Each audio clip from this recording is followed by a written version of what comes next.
Welcome back. Hello. So, yes, we are going also to speak about this division within me that we have briefly. Seems to have been a bit of a reoccurring theme that has been a part of the I other period or times as well, but I think this is kind of where this division starts becoming apparent to me, or at least. so we have talked about it as a consequence before, but now we're reaching an era where you are aware of it. Or more not just aware of it, but where it starts to have like a clear voice of its own. I'm starting to recognize that there are two powers within me fighting. And I think that kind of really pertains to this dichotomy between the painter and the artist. And misunderstand me, like those. Every painter is an artist. However, not every artist. Well, that's not true. Every artist can be a painter. However, I don't think that kind of corresponds with the same dimensions where the painter that kind of follows the traditional development of the painting as a medium. I think there is a discrepancy there that kind of I think there's an interesting discrepancy that people actually don't address that much. But the reason why I branched into art was because I enjoyed art. And if you kind of think about what art is, it's this dimension where certain product, like certain output,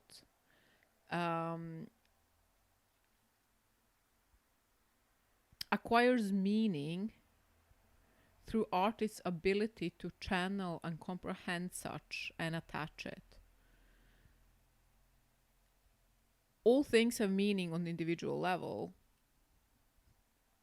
However, how we look at them is what bestows them the meaning within the actuality that one is partaking in. So art becomes this endless game of associations that in some or the other way extends infinitely. And I think this dimension of attaching associations one to another is a fascinating realm because it establishes connections that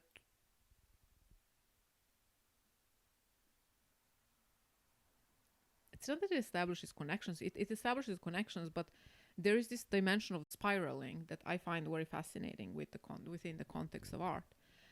And what do you mean by that? By spiraling? well, art is focused in the constant conceptual, like art as such, as we kind of come to understand it today, has emerged through means of incessant conceptualizing of the parameters that one has been presented with. So you're kind of trying constantly to extrapolate meaning. And I think meaning is a very fascinating subject because, yes, when does meaning arise? When does meaning emerge? And I think I can say a bit. I'm not promoting the book because the manuscript has not been sent yet to any publisher, but I think I don't think, I know that it delves with the emergence of meaning in a very interesting way. So last time we stopped where I was So when you say emergence of meaning, are you speaking of vocabulary meaning, or are you speaking about meaning in the general term? meaning in the general term. I'm not sure what you mean by vocabulary, though. Well, to me, with initially that feels a bit more easily definable, and you don't need to get too much outside to find like meanings within language. Language is a representation of meaning, but before we go there, let's go back to where we stopped last time, because I think it kind of really attests to this dichotomy between that is happening within me in that moment in time. And that is that on one side, you kind of, I have this person which kind of just wants to, I have this part of my personality that wants to kind of jump out and paint fluffy things, very cutesy things, just extend all the love that I feel for the world, extend it on the canvas so that other people can partake and experience that. So you kind of have that dimension of art as and painting as a concept that allows for such transfer. And to be honest, that is the part of the art that I truly enjoy. But then you have that other dimension where art is constantly conceptualization of something and understanding of that conceptualization of meaning, which emerges as a structure on its own. And I enjoyed that.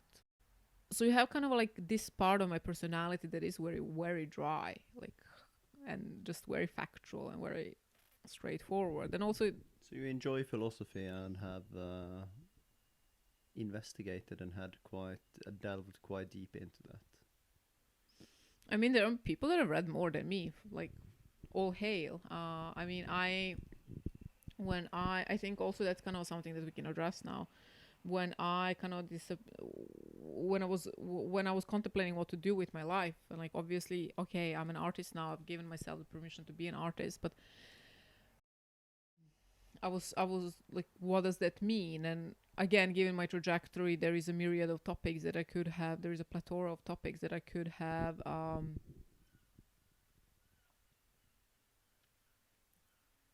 explored. But it is that like pure structure of this existence that really fascinates me. And it wasn't only about philosophy. Like, I think metaphysics is very interesting because it establishes space to speak about things that we usually wave our hand at. So metaphysics kind of because I'm thinking that if you take something and you conceptualize it, for every single level it is conceptualized, you conceptualize it again. How will the structure look if one has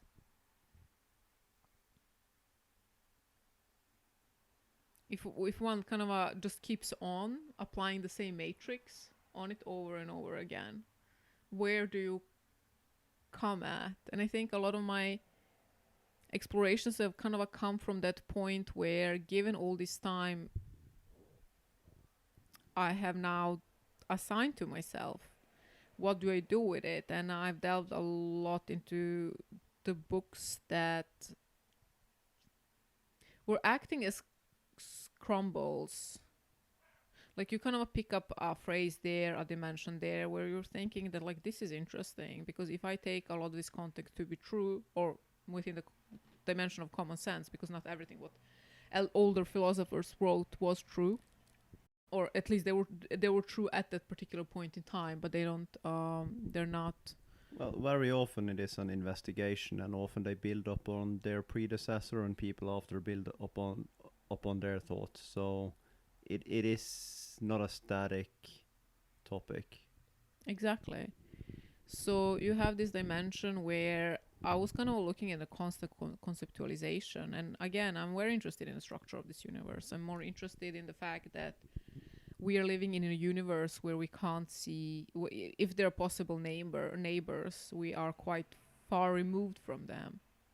We're also living in the universe where people are speaking about lucid dreaming, where other people are speaking about portals. Then we have people that are talking where, like, in the physics, particles don't have an essentially qualitative distinction, which is partially true, but again, I address some of these things in the book.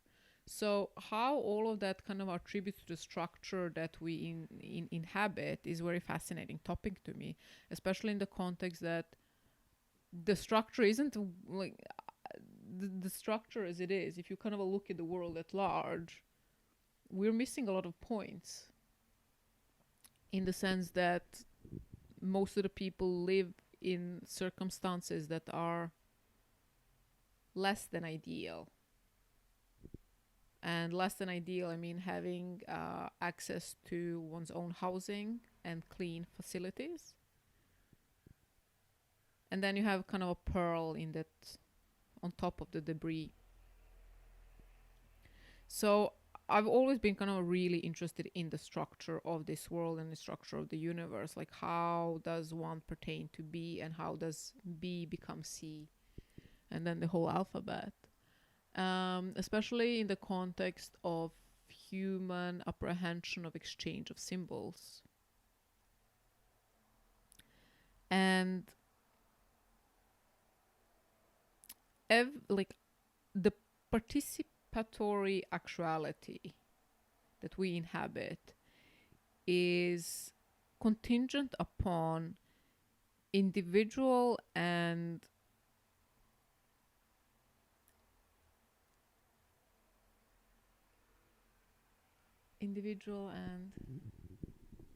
many, multiplicity. Multiple is a good.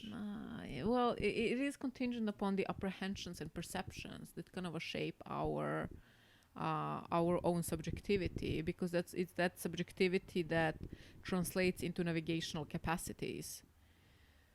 Into navigational capacities that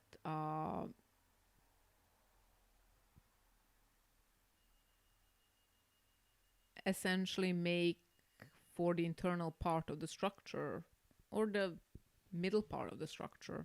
Can't say it's an internal part. So that means that even if two people are looking at the same movie, let's say a movie because it kind of pertains to what we're speaking of here. Speaking of the sheer differentiation between the sitting positions will allow for them to perceive different things, because their visual field will be inherently different. Well, you can definitely say that the way they're observing it might affect what is enhanced to them. So something, I think this will be very nuanced though, but there might be certain things that are more enhanced to one than the other. Exactly, and the height, for example, if two people are looking at the same tree, just the sheer height difference will allow for them will it though? Like, yeah. Don't you see the tree relativistically to its surroundings, and that will sort of like give you that? Don't you feel that's a part of it?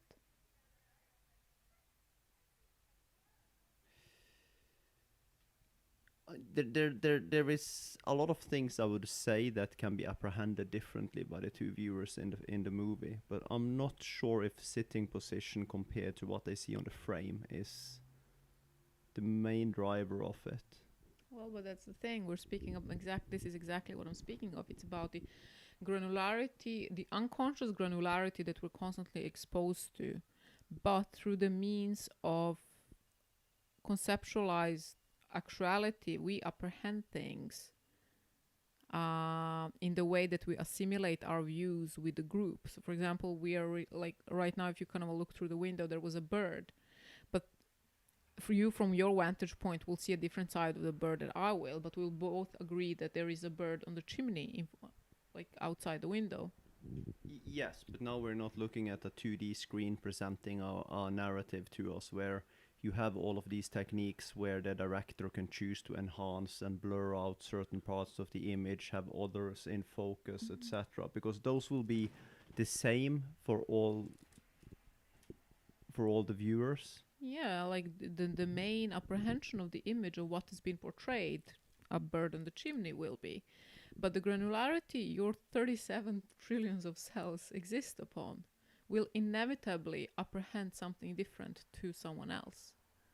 And that might be a very tiny differentiation. Well, however, that's where things become fun. Yes, I agree with that, and I would say that things as our difference in sensorial package have something to say, like my vision compared to your vision, etc. And I would also say that my model of the world compared to your model of the world has something to say with it, like what a bird says within you sitting on a chimney might give a different meaning in your world and in your model than what it necessarily does in mine. So in that realm, I full-heartedly agrees that we perceive it differently. However, if that bird was on the chimney in a film, I still think that the conceptual part of it is there, but I think we will have a very similar perception besides the difference in angle we're seeing it. I think What- the informational part is quite similar since it's being portrayed through a narrator. Yeah, but that's the thing. Quite similar, but not exact. And then there comes another question. What about the tree? If you and me are looking at a tree, do you think that was going to be the same? Well, once again, I think it comes more into the model and the concepts that we have surrounding these things. What does it mean? What does it mean symbolically? What feeling arises in you when you see a tree? What feelings arises in me when I see a tree? Along those lines, I don't disagree with what you're saying. I more think that in regards to magnitude, I think the different concepts and models will be. I think there will be bigger differences there than in the sheer perception of it. Well, I think trees were interesting to me because trees heavily patternized. So you don't only have that dimension of exposure to the similar picture in front of you, but you also have this dimension of projection where your own mind is naturally projecting your subjective apprehension onto the patterns you're looking at the tree and the leaves, and as such the feedback you receive is determined by your own projection. And if you kind of put height differences as it is between me and you are essentially looking at two different images while speaking about the same thing. Well, yeah, the vantage point is different, definitely different, and I think that plays in whilst looking at a tree in reality, because there I think that there I think we will perceive it differently. But I think if it is portrayed in a film, I think the director's narrative of how he is presenting the tree has a lot more to say than our difference in height. Yes, but here's where the fun comes. If you think about all these different dimensions of apprehension that vary even on a minuscule level from individual to individual, you really start creating this image where granularity becomes of the utmost importance when it comes to accounting for the world as it is. Because I'm utterly fascinated by the world as it is. I'm maybe fascinated because I've gone through the war. Maybe I'm fascinated because I've seen the forces that have perpetuated that state. I've seen the subjective, the individual, the political, and the economical within those scapes. And then I've also kind of seen like the development of different trajectories based on the postulated parameters. And for me, the granularity of apprehension is very fascinating because the feeling that we ultimately sit with is so individually, it's so contingent upon the subjectivity that the participatory actuality does not pertain to the individual reality. And I find that very, very, very fascinating. Do you understand what I'm trying to say? Yes, I think I follow along. So you have this dimension where all the small changes, incremental changes and incremental differentiation in apprehension, even if nuances start creating a completely different picture on an individual basis.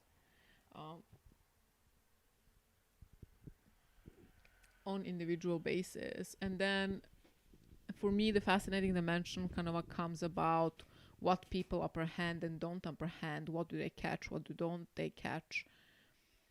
You know, we're seeing this narrative quite often where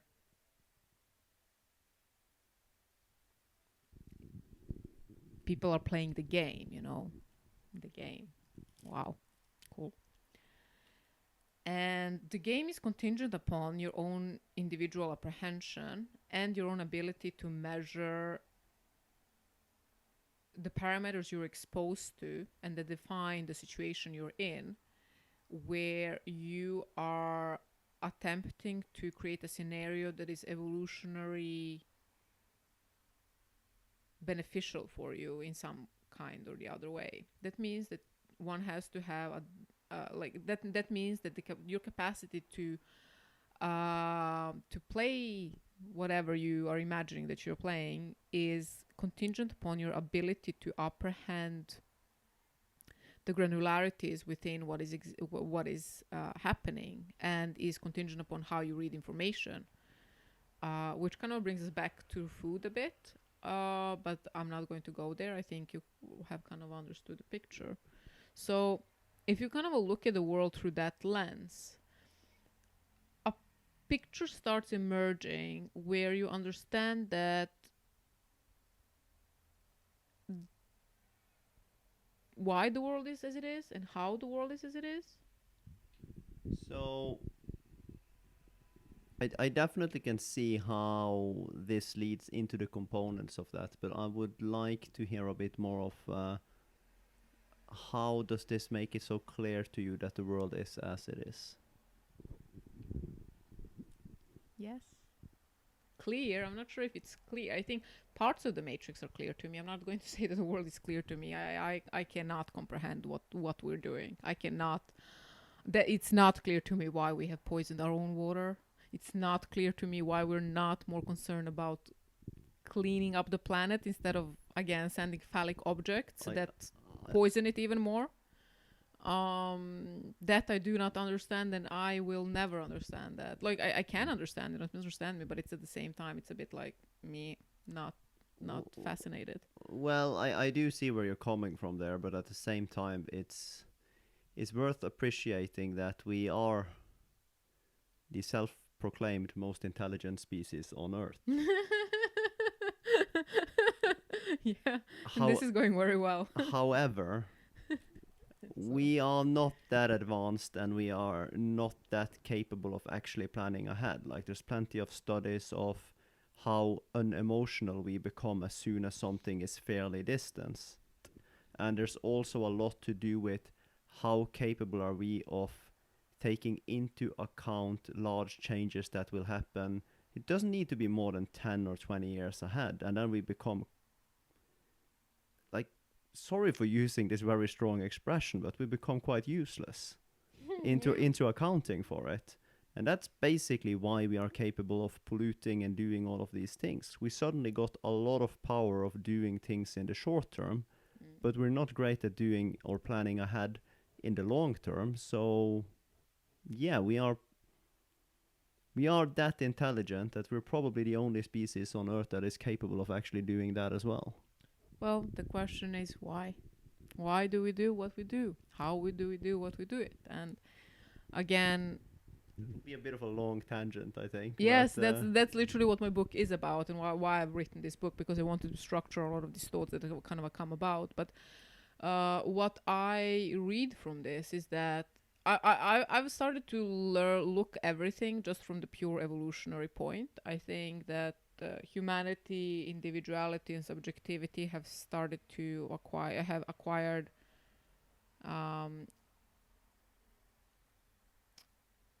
they territorialize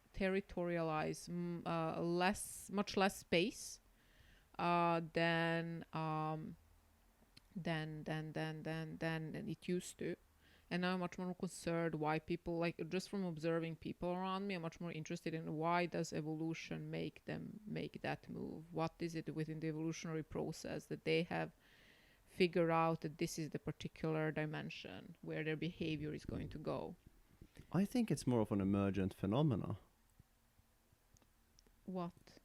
I think this behavior that is taking place within humans and everything is probably amongst, if you look at the scope of probabilities of how a species that start to develop consciousness and awareness of themselves to the extent that humans have done, I don't find it unthinkable that we are on quite a normative path within that development. I think we're on a very crucial path because I think we're starting to reach that point where things have to start to change quite a lot. If not, there's a much more highly likelihood for us to do something irreversible for ourselves. Oh, I think we've already done that. Well, I was trying to be political. Did a good job of being that. Well, but I don't see why emergent phenomena and evolutionary process exclude each other. They don't. I don't say they do. I just think that in the eyes of the I think you misunderstand. Maybe in the I wasn't. conventional I wasn't eyes. quite clear with what I said. What I'm trying to say is that if you look at the evolutionary process, we are just a continuum of that evolutionary process, and I unfortunately can see that being quite likely. If you see some of the species being enhanced to us, it's not unlikely to me that these types of, like, for hundreds of millions of years, evolution has been preoccupied with survival in the short term and trying to get ahead for yourself. Like a tiger isn't regulating how much it hunts. It just happens to be fairly balanced. It balances itself out with how many tigers it will be in the wood and how many prey. If there becomes too many tigers, there becomes too little prey, and then this will destabilize, and it will rectify itself and find balance again. And this process happens in nature all the time. The issue with us humans is that we suddenly had the capability of starting to play this game on a much more global scale. And that doesn't pan out too beautifully for the Earth, as it seems right now. No, far from it. Absolutely far from it. But yes, very, very far from it. And I unfortunately, just before I go on a too long of a rant, I think that the simplicity of how this game exists in evolution, I think that is what we are doing in all of our institutions in the human world to lesser or larger extent. I think it's the main driver behind all of it. How our financial institution works, how our political system works, how our society works, it all has drivers of this embedded in it. Of what? Sorry. Of The evolutionary process of yes. trying to get an edge over something, and that creates other ones that try to find something to exploit within that system again, and we have this constant cycle of exploitation happening. And I honestly think the only way for us out of there is to consciously become aware and end that cycle, which is a lot to ask. Yeah, I mean, I don't see that happening within our lifespan, but within that context, with everything that you're speaking about, evolutionary process is to me. Yeah, I'm not going to reveal that. But what I'm going to say is that I think that if you look at the game that I spoke about, it is highly contingent upon the apprehension. And the question is apprehension of what? What is that we are apprehending? And then you kind of understand if one has dealt a bit with linguistic theories, which I think some of you have, and maybe some of you haven't, which is fine, absolutely. It is that we communicate with each other through symbols and signals. And it's interesting to observe how all of this has emerged. For example, how language has emerged and why it has emerged. It's not how it has emerged. How it has emerged is kind of a lot less of a conspicuous process now when we are very well acquainted with the evolutionary theory. However, the process of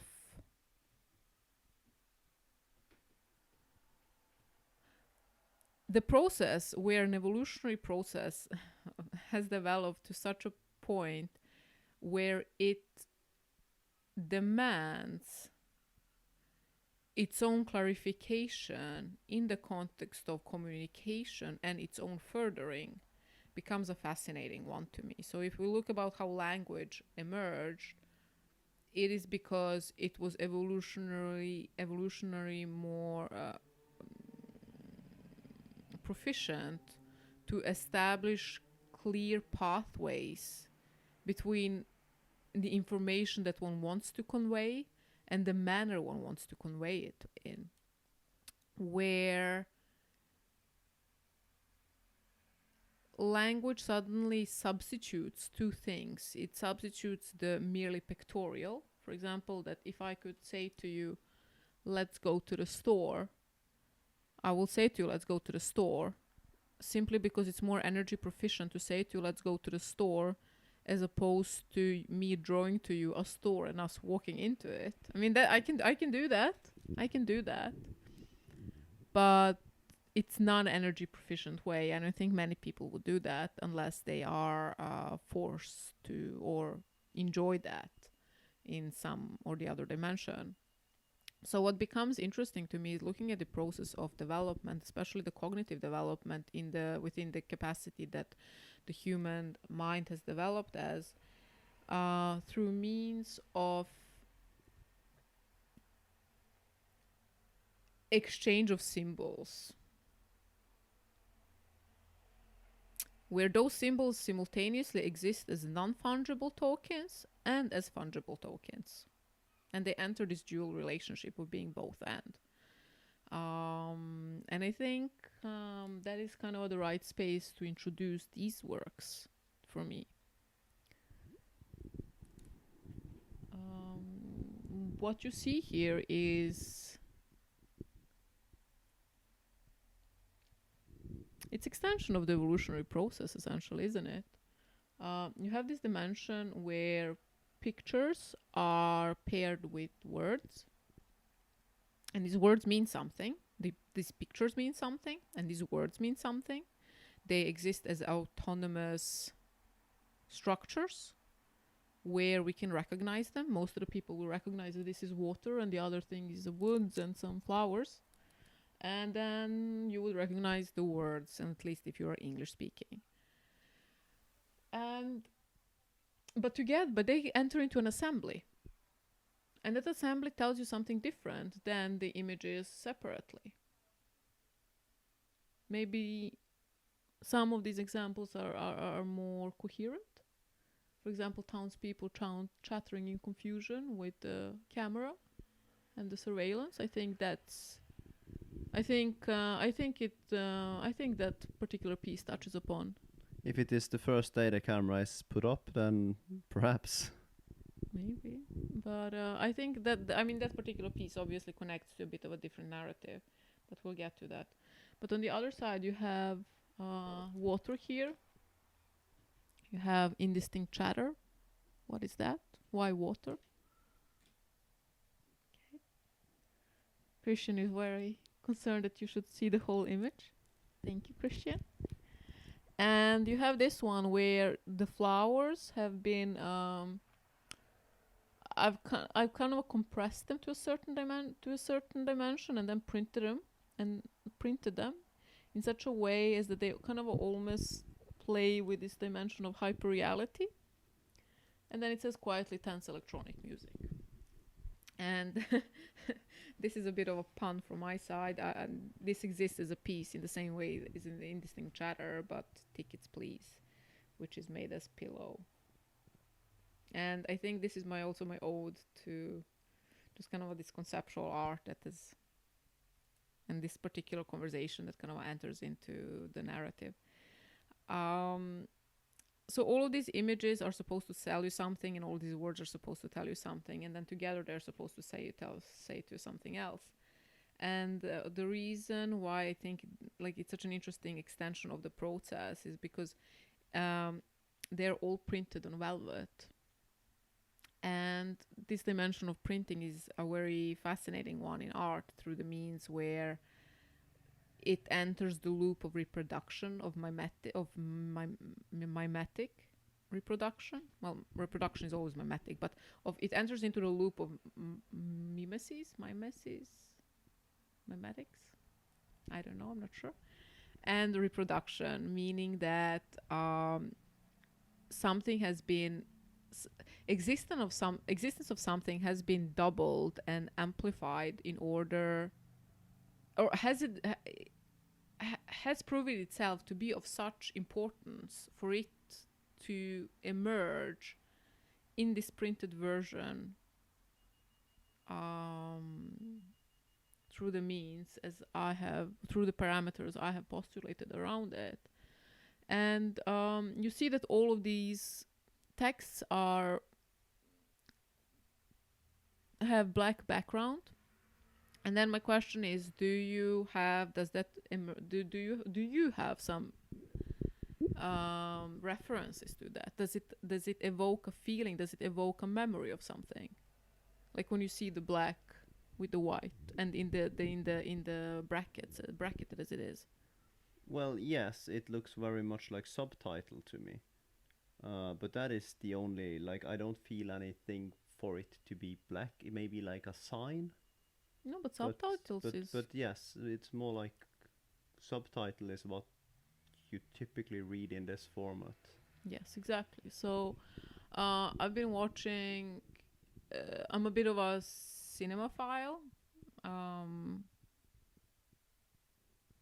I enjoyed it quite a lot.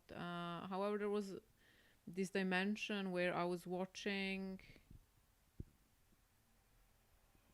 I was watching a lot of anime, and I was very fascinated that these particular pieces, the works that I've been watching, and I will post the title of them. Most of them were deprived of sound and speech, not of sound but of speech. But then they would have these subs where, if music was playing, they would write music playing, obviously for the people with the imparted hearing, and then they would write strong applause, and then they would write silverware. How do we call it? Clinking. Something it conveys the message. Oh my god, like it's a bit embarrassing. We're speaking about language, and here I can't pronounce my medics, and I can't.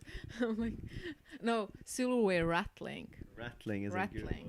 Rattling. Thank you. So we're kind of back in the game. So you kind of start looking at how your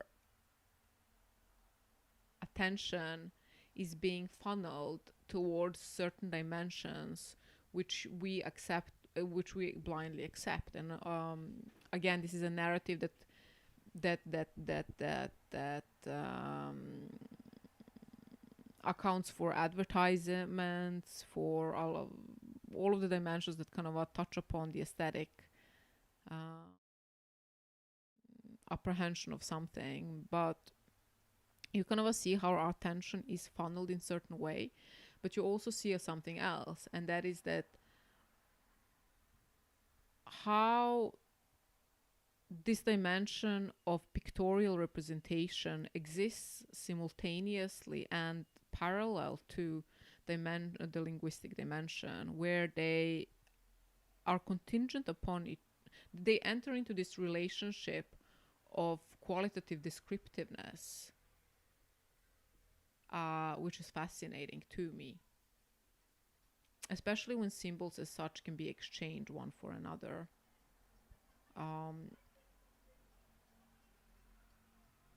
Yes. Do you have some questions? Not yet. Not yet, you're not. So I'm just enjoying the presentation. I'm sorry, you have to cut off my monologues. Like again, like I need this topic to I need you to round up this topic first. I have rounded it up. It's quite round. It's quite round. Yeah. You have a square. Where? Okay. But I'm very fascinating with this dimension of how human apprehension, how an individual apprehension is constructed through means of looking at symbols of exchange, and how artists nonetheless are so immersed in the understanding of semiotics, and yet simultaneously so blind to it as well, because you can never escape this dimension of human blindness. So these works pertain quite a lot to that. How many pieces is there in this series? Not many, I think around 7. I mean, How important is the picture compared to the text to you in this? you know what? That's a very interesting question, because I would say that they are the same, and yet apparently they're not. And how can I say that they're not? Well, I'm a bit. I have a few theories to that, but I feel it's a bit interesting because something will become the leader of this because they're not made equal, and also there's a few things I'm thinking of here. First of all, the text is smaller and it's dedicated less place to it relatively to the photo, and also inherently most human beings are visual beings, so by its nature, I think the text comes secondary to the picture. I would guess that 80% of perceivers of this will first look at the photo and first perceive the image, and then they will add the text up on, and then they will reach this conundrum where they can't quite make those two fit together. Because that's what I sort of like with it, that when you look at it, it's not. You can easily, to the one on top, you can easily attribute meaning to it. Like there's a lot of all of them you can attribute meaning to, but it's not the obvious text that is there. It's not. If you were to fit the correct text with the correct image, this it would not be the obvious answer. Do you think there is a correct text to the correct image? That depends Yeah, I on mean, the assignment. of course, but like kind of this can say blue water. Well, it's not blue water. It's water. It can say water, but it could say, but it could also reflect more of like. It could be the text could enhance or reflect the feeling that calm blue shiny water is giving you, right? But it's not. It Yeah. says indistinct chatter, which probably a lot of people have experienced during their vacation around the swimming pool, but yeah, but I guess that's not where we're at. of course not. But I guess like what I'm fascinated is that how the structure of the matrix that we exist within exists as such, and this small, and also my need to explore this.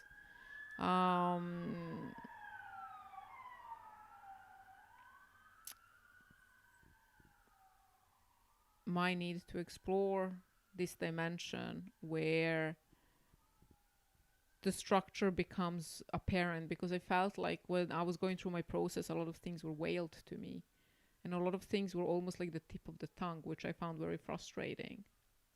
I think also actually it's a bit outside the context that no, you know what, we can save that for later. But it is these things where you're kind of looking at something and it gives you feeling and you're trying to clarify what that feeling is. And I enjoy this because they are not quite apparent.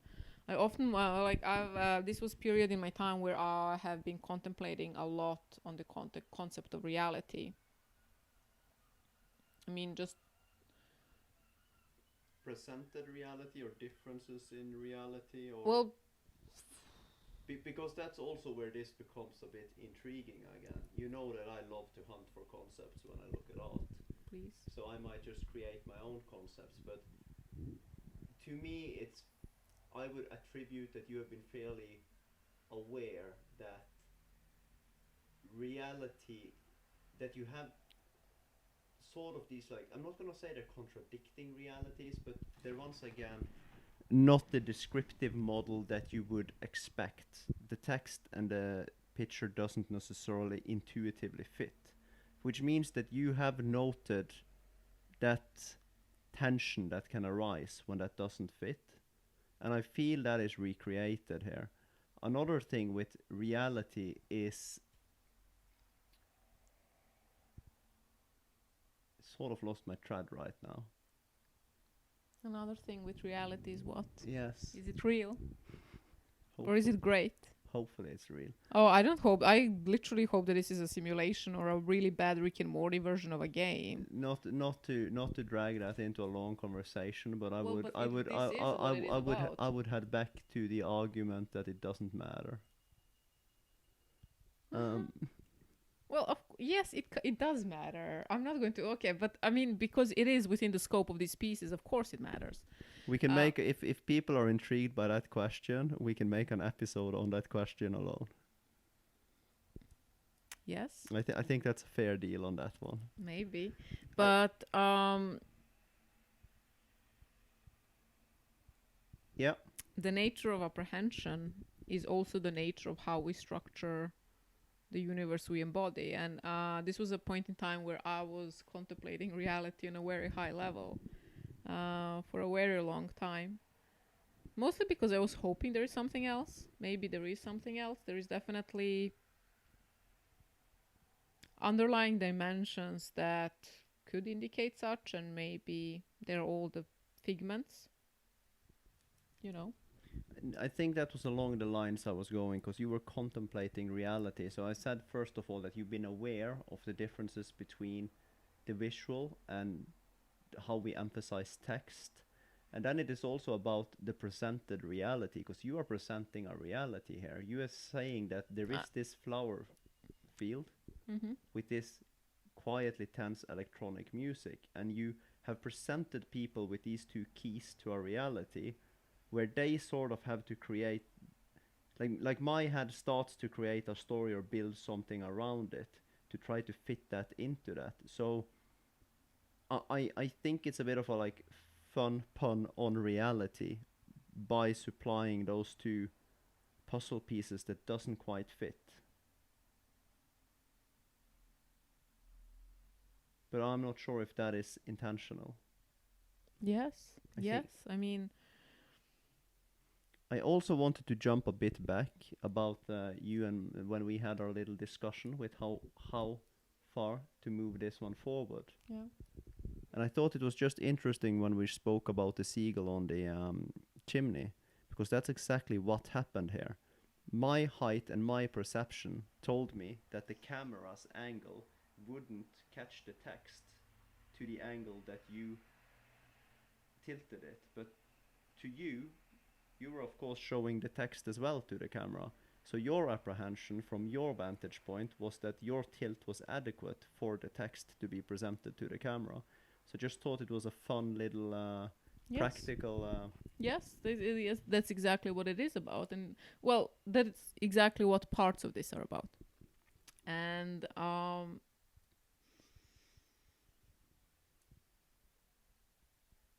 it's interesting to think about how many important movies have fish tank, fishing, water, and full moon within their presented scope. And the water really connects to that because we are inexorably connected to water. And at the same time, water to me seems so utterly mechanical. And I think there is what this dimension also kind of a really connects to is this merging between nature and the machine, because nature has its own patterns in the same ways as machines do. And assembly of the two is usually a radical one, where this dimension of alienation of nature, not through the means of me living in a city, but nature can be quite alien to the point of it almost appearing a mechanical. For example, the buzzing of the insects is not very far from buzzing of a motor engine to me. Some motor engines, not misunderstand me, not all of them. And at the same time, I can be listening to the humming of my computer and then suddenly start hearing crickets. There's no crickets in our apartment that I know of. And Except Gemini. and not included in your computer either.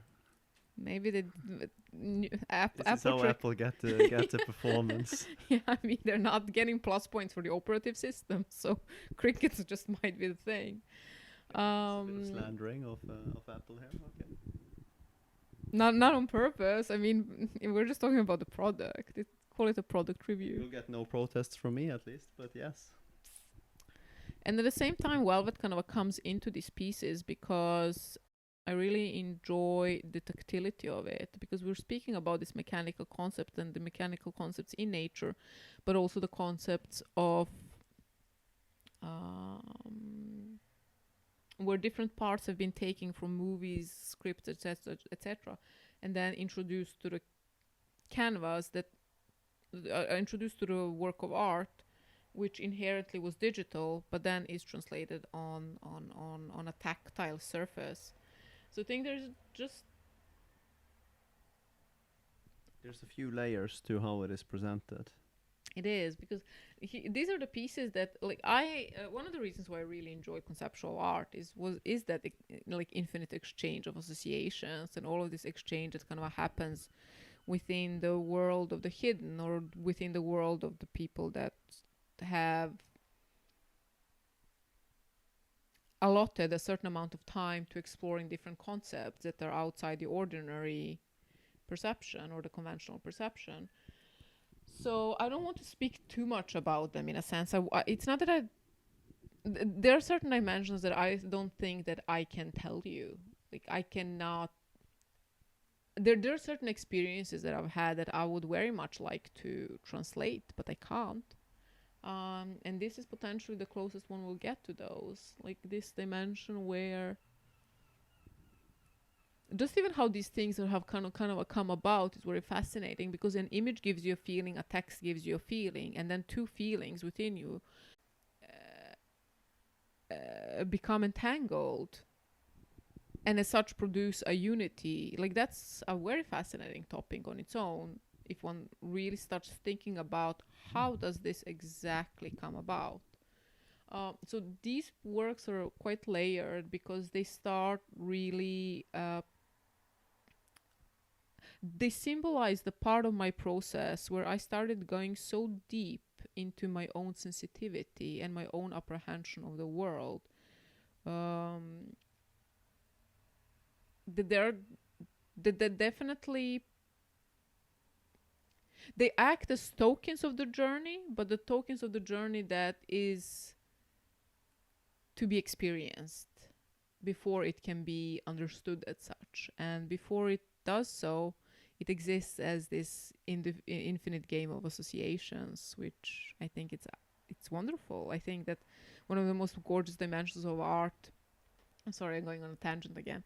I think one of the most gorgeous dimensions of art are exactly within this dimension of what not what it is, but what it can be, what it can represent. There's no point in discussing what it is, because what it is is always like such a subjective dimension. But what it can be, because that's where the conversation happens, and that's how it evolves and occurs. And I find that important. It's so interesting to me how we both agree on this, and to me it's immensely important that the artist have some concept of those subjective meanings, and that he or she has provoked those subjective meanings by intent. To me, that is immensely important, that there is some awareness of that, because to me it's a bit too easy if you create something and then meaning is attributed to it, and then you create that as the thing afterwards. Like, it's very important that there was something there, and something that can be talked about it. Of course, this doesn't encompass all art, but it fits especially to conceptual art. It's very I think it's a good match. That's not only conceptual art for me. Like, the art is only worth as much as the artist can navigate the subject that it exists within. And I am obviously not the one who is supposed to impart the value of somebody's art or value of somebody being an artist. because it is a subjective dimension that emerges as the paramount. However, I find it extremely disappointing when I meet artists and their press releases have been written by someone else. They do not seem to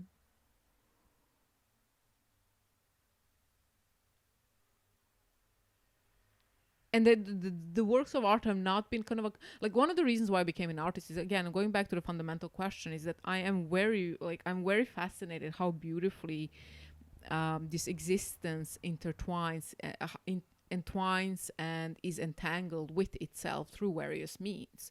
And this is like just one of the representations of this. You kind of see where the image and text are intertwined with one another to create a unity that we call art. So for me, an artist is somebody who recognizes the beauty and the complexity of the process, and wants to devote time to has devoted time and contemplated that subject. And I think a lot of artists do that. A lot of artists don't do that. I think what artists have been quite proficient in is arguing about a lot of things, but I'm not sure if a lot of you know what, maybe I'm speaking a bit outside, but I guess that I like the artists that I've met, especially the young painters that I've met, are very I think there's a lot of dimensions that kind of are missing, and of course everybody's within their own journey and trying to figure out, but I find art is becoming more and more this social influencing game contingent upon aesthetically immersive works, which I also create. Don't misunderstand me, especially now. I would But wait a also- second. But without too many thoughts actually going into that, like there is many levels and dimensions in this world, and I think for me, like when I say somebody's a true artist, is somebody who really digs and into what these dimensionalities are and can mean. And when you kind of start looking at the process through a very beautiful lens of multidimensionality, you kind of truly start to understand what art is about, what art can be about. Not what art is about, but it can be about. So this dimension of kind of playing hide and seek with oneself, with the mirrors, with the art itself, with the amount of signals and symbols that exist, while attempting to grasp something fundamental about the existence as such. I think that's a very interesting and very, very gorgeous way to look at art from. However, yes, it's gorgeous. I agree. Yeah. So you don't have anything more to add? I think that was well summed up. Well, we can just kind of speak briefly about these three works, and then we can kind of wrap it up. I think the top is very fascinating to me because you have the element of nature, you have the element of the human-made observational apparatus, and then you have the text that is supposed to impart meaning to that. So you have the nature, you have the observation, and then you have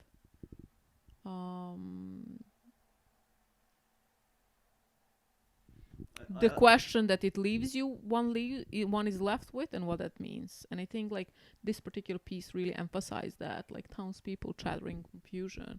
So you kind of have this, like, how deep are you going to go into this process? Like, are you going to do you wonder why did the artist choose me in this sense? has chosen to utilize the phrase that says townspeople chatter in confusion. What does that mean? Why did I do that? I think that's a very relevant question for the piece above. I agree. And the same thing with water, indistinct chatter. What does water and indistinct chatter have? Well, why are they connected? I think the piece below is one of my favorite. I will have to say that I immensely enjoy the aesthetics of it.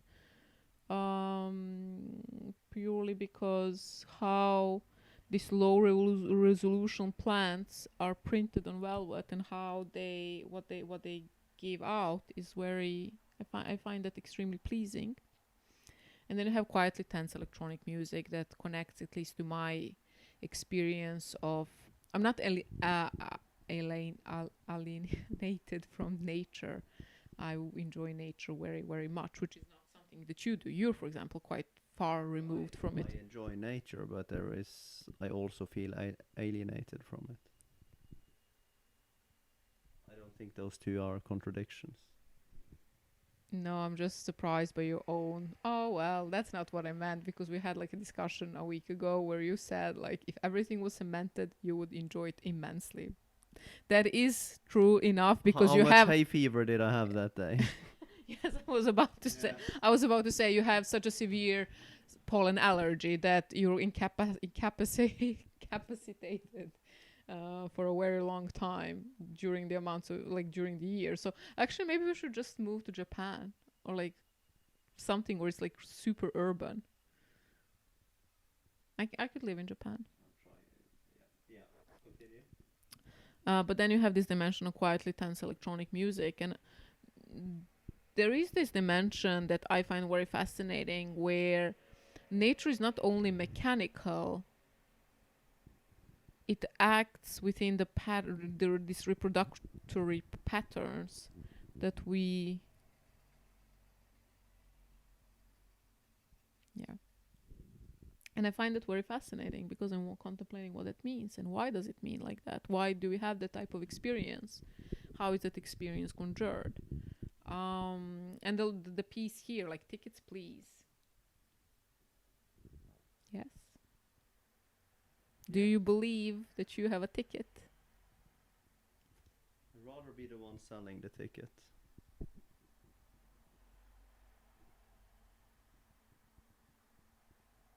And that's why I love you. The creator behind it, to be honest, not the one selling it, but you see the point what I'm referring to. Yes, and I think we will conclude today's episode with that. Take a cue from Chris. Instead of buying tickets, figure out how to sell them. And for the rest, I will leave you with that to contemplate. Thank you. Goodbye.